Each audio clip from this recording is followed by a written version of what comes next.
Oi gente, tudo bem?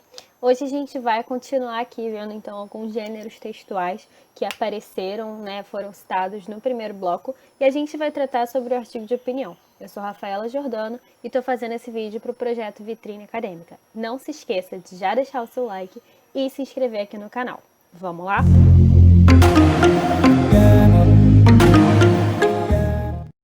Bom, pessoal, para a gente começar, eu lembro a vocês que o texto argumentativo, ele está defendendo um ponto de vista utilizando de argumentos. Se você ainda não viu o vídeo sobre textos argumentativos, eu recomendo que você dê uma olhada. E também o vídeo de textos jornalísticos, que eu apresentei bem brevemente esse gênero textual que é o artigo de opinião. Bom, a estrutura do texto ela é muito semelhante à do texto dissertativo argumentativo, tudo bem? Justamente porque são textos argumentativos tratando de problemáticas do cotidiano. Mas a estrutura do texto artigo de opinião é um pouquinho diferente em relação a essa síntese da conclusão. Mas para a gente apresentar aqui. A introdução você deve contextualizar o tema ou o assunto e você deve apresentar a sua tese. Tá? No desenvolvimento, você vai comprovar essa tese utilizando de argumentos fundamentados, exatamente como no texto dissertativo argumentativo. Só que na conclusão você vai fazer uma síntese, você vai fazer um resumo da sua argumentação. Enquanto no texto dissertativo argumentativo a gente não tinha isso. E assim como no dissertativo argumentativo, a gente vai ter uma retomada da tese. Então, basicamente a diferença entre os dois é essa síntese, tá? No texto dissertativo argumentativo, como vocês devem lembrar, a gente faz uma relação e uma finalização das ideias, mas a gente não faz uma síntese, um resumo do nosso texto. Tá?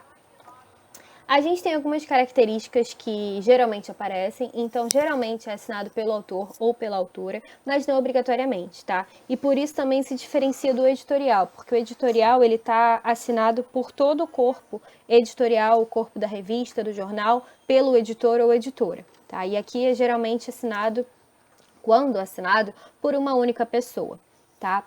Ele é veiculado em meios de comunicação, justamente por isso que ele é um texto geralmente jornalístico.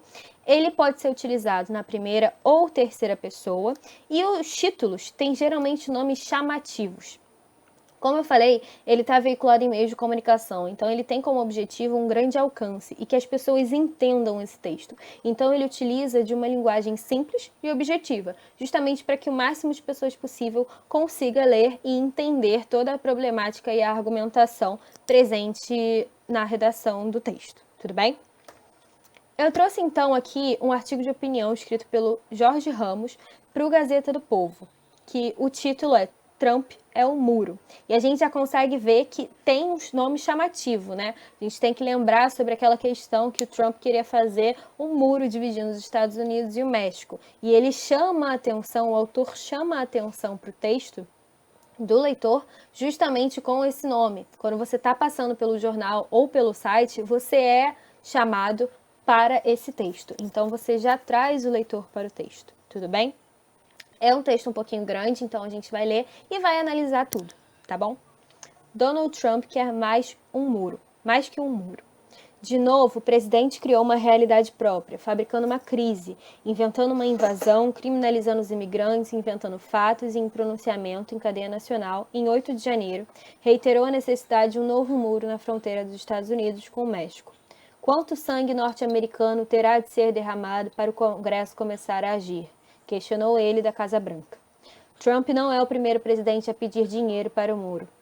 George H. Bush, Bill Clinton e George W. Bush também construíram cercas e paredões na divisa sul. Barack Obama manteve o sistema resultante, ou seja, cerca de 1.120 quilômetros de barreira física. Por que então não queremos que Trump erga sua muralha? O que ela tem de diferente?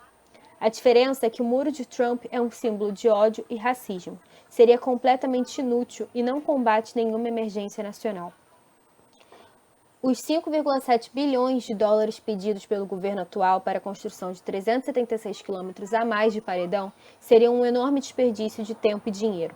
Começando o primeiro trecho de 22 quilômetros erguido entre San Diego e Tijuana. No início dos anos 90, os imigrantes em situação irregular mostram que conseguem se adaptar bem rápido e partir para áreas onde não há barreiras. Os desertos do Arizona e os trechos abertos ao longo do Rio Grande, no Texas, são os pontos de entrada favoritos atualmente. O mesmo acontecerá com o tal muro de Trump. Também sabemos que quase metade de todos os ilegais chegam de avião ou com um visto. Eles vêm legalmente como turistas ou visitantes e simplesmente estendem a estada. Nem o muro mais alto dá jeito nisso. Ele também não impediria o tráfico de drogas de entrar no país, como Trump alegou em sua fala. A maior parte das apreensões são feitas nos portos de entrada, e enquanto houver mais de 28 milhões de norte-americanos usando regularmente essas substâncias ilegais, teremos traficantes no México e a América Latina inteira vai continuar levando seus produtos para o mercado mais rentável do mundo. A Casa Branca alega que 4 mil suspeitos de terrorismo foram detidos ao longo da fronteira meridional no ano passado, o que é outra mentira. A imensa maioria foi presa nos aeroportos. Apenas 6 foram pegos tentando entrar ilegalmente a pé. Recentemente estive na região fronteiriça da Califórnia e no Texas, e posso dizer que, ao contrário do que o presidente alegou na sua declaração, não há invasão. A população não documentada não cresceu em uma década. De fato, caiu para os 10,7 milhões. E apesar da presença violenta dos cartéis do narcotráfico do lado mexicano, as cidadezinhas do lado norte-americano estão entre as mais seguras do país. Inegável é a crise humanitária em Tijuana, mas na verdade ela foi em parte criada por Trump. Números recordes de famílias desesperadas fugindo da violência, da corrupção e da pobreza extrema continuam chegando à região. Mas em vez de terem os pedidos de asilo processados na mesma hora, como mandam as leis nacionais e internacionais, apenas alguns ganham o direito de entrar a cada dia. Essa política calcada na crueldade afeta injustamente crianças e pessoas mais vulneráveis do nosso hemisfério. Afinal, esses refugiados não oferecem nenhum perigo à nossa segurança nacional. Não há necessidade de erguer um novo muro, exceto, é claro, na mente do Trump. E o mais perto que ele chegou disso foi em janeiro de 2018, quando os senadores democratas se comprometeram com a iniciativa em troca de uma legislação para o programa DACA, a ação diferida para chegados na infância. Mas em seguida, inesperadamente, o governo federal desistiu do acordo. Será que os democratas estariam dispostos a revisitar a oferta? Luiz Gutierrez, recém-aposentado depois de 26 anos no Congresso, uma vez me explicou que a situação é semelhante à do pagamento de um resgate em caso de sequestro. Se a Casa Branca retomar o acordo desta vez, colocará os democratas em um dilema moral. Protegeria os Dreamers, provavelmente incluindo aí suas famílias, e de quebra reabriria o governo. Mas o muro não seria condição essencial para o seu sucesso.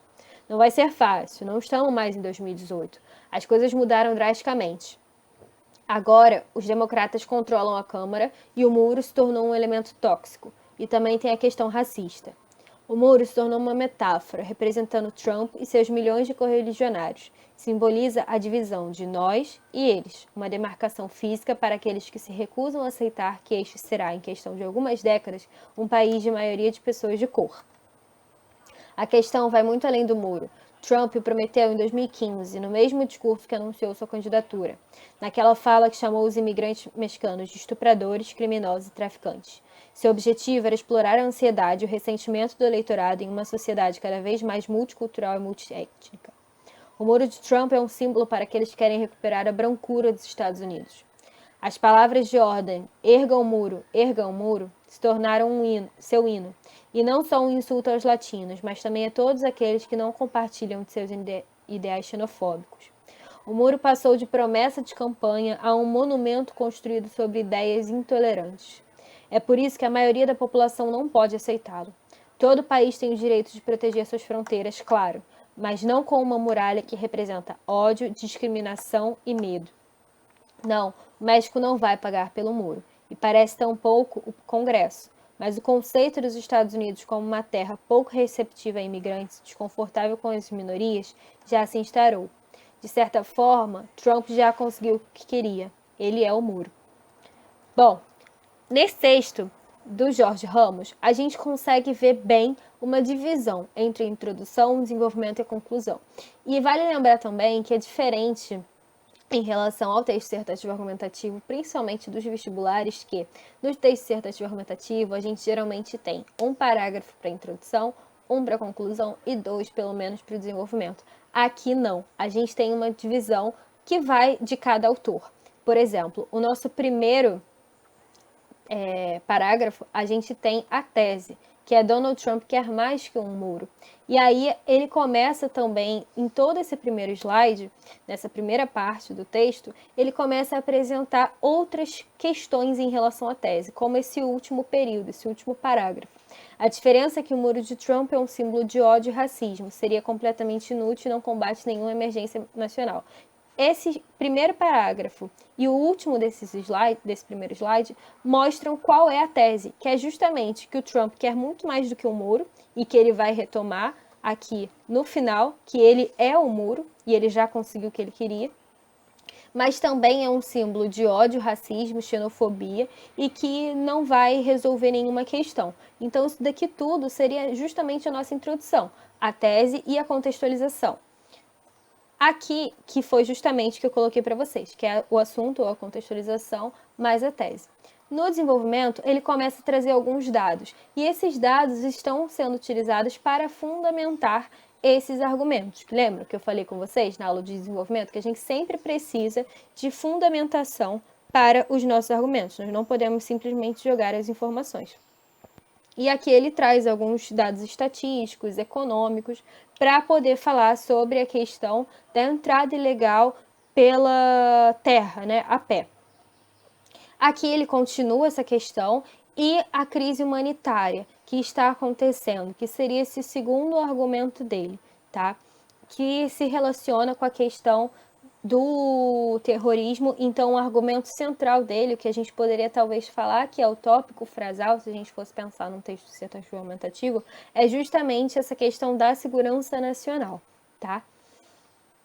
Aqui ele continua falando e ele fala muito mais sobre um lado metafórico desse muro, né? E como que esse caminho que o Trump percorre está sendo essa questão racista e xenofóbica que ele disse aqui na tese. E aqui a gente já vai caminhando do desenvolvimento para a conclusão. Ele continua falando sobre essa questão da branquitude, né, e dessa xenofobia, desse racismo, mas ele já começa a caminhar para a conclusão. Então ele fala, a questão vai muito além do muro. E ele continua exercendo esse papel argumentativo, mas já puxando para uma síntese, que é justamente essa questão que a gente falou aqui. Tudo bem? Bom, pessoal, espero que vocês tenham gostado desse vídeo. Ele serve tanto para auxiliar com as questões de linguagens do Enem, mas também alguns vestibulares cobram essa escrita na hora da redação, não cobram um texto dissertativo argumentativo. Então é importante que vocês tenham esse contato, tudo bem? Qualquer dúvida vocês podem mandar aqui no YouTube ou pelo meu Instagram, @RafaelaJordanOProf. Não se esquece de se inscrever no canal, de ativar o sininho para receber as notificações de todos os vídeos que são postados e de deixar o seu like. Um grande abraço!